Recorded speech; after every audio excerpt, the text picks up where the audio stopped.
I don't know what the solution is, but I know that the solution can't be more of what's got us to this spot. It can't be more of the same. America's drug problem, a result of hundreds of years of history, economic policy, social policy, and misunderstanding. So let's not make the most visible manifestation of it, that is to say people being out there in the street and using, the problem. It's not the problem, it's simply a manifestation of the problem. It's simply a symptom. It's sort of like saying that the problem with pneumonia is that you cough. Let's suppress the cough and that's okay. Well, you can suppress the cough. That lung will still be inflamed.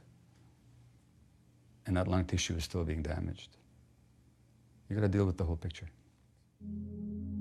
After 40 years of incalculable human and economic cost, it's hard to imagine how something so deeply rooted in American life can possibly be changed. Mr. Chairman, we find ourselves as a nation in the midst of a profound, deeply corrosive crisis that we have largely been ignoring at our peril. But at many levels across the country, there are people trying to change things. After 30 years, all of my colleagues were afraid for the politics. We have to go a different way.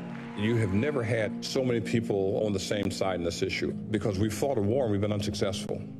Let's return to the focus on prevention of crime. How do we prevent people from becoming drug addicts? How do we prevent people from being incarcerated?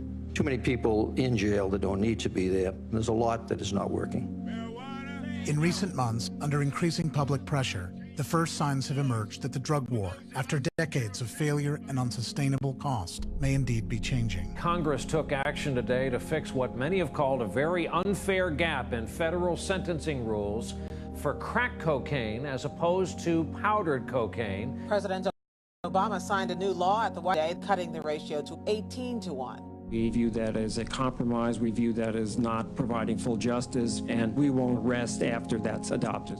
Yet despite a few first steps toward reform, those experienced with criminal justice know it will take more than experts, activists, and a handful of courageous lawmakers to undo the damage that decades of drug laws have caused. Understand that the political infrastructure is so wedded to the status quo, that they're so consumed with the next election, that there will never emerge a shred of leadership that will change the situation. It's up to us. What do we want? When do we want it?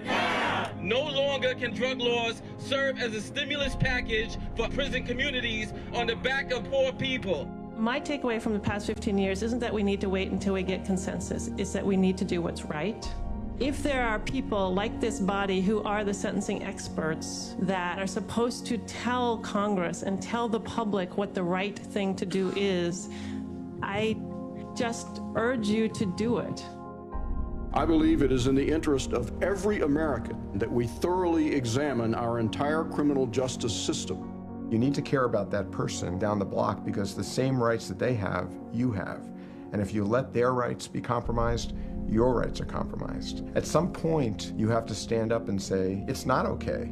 You know, if there's anything ever gonna be done about this is gonna change, it's gonna have to come from the people out there, gonna have to help. You know, we can't do it from in here. Do you know what